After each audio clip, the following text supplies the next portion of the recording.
2022 সালে STGT qualified candidate sir, CM স্যারের কাছে আমার রিকোয়েস্ট থাকবো, যারা 2022 সালের এসটিজিটি কোয়ালিফাইড আছে, অল কোয়ালিফাইড আছে, ওদের সবাইকে একসাথে নেওয়া হোক।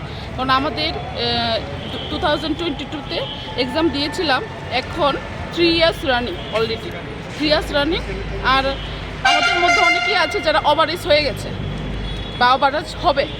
তো স্যারের কাছে রিকোয়েস্ট, স্যার আমাদের বিষয়টা একটু তাড়াতাড়ি দেখুন, দেখে আমাদের সমস্যার সমাধান করুন। কারণ আমরা অনেক লোন নিয়ে, অনেকেই আছে লোন নিয়ে, তারপর লোনের টাকা এখন বাড়ছে, আমাদের লোন নিয়ে আমরা বিএড করেছি, অনেকেই আছে, গরিব ঘরের সন্তানও আছে। হ্যাঁ, তার জন্য স্যারের কাছে রিকোয়েস্ট, সিএম স্যারের কাছে রিকোয়েস্ট যে আমাদের বিষয়টা আপনি তাড়াতাড়ি দেখুন। আর স্কুলে বিভিন্ন বিদ্যালয়ে ক্লাস 9-10-এর মাধ্যমিক স্তরে টিচারের অভাব আছে, এটা সবারই জানা ত্রিপুরাবাসীদের।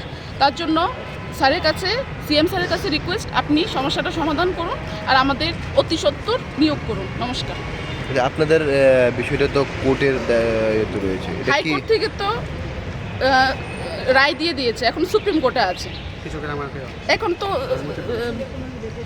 এখন তো কোর্টের সাথে এসটিজিটির এটা বিষয়টা কোনো রিলেটেড নেই। এখন ইচ্ছে করলে সরকার নিতে পারে, চাইলে অনেক কিছু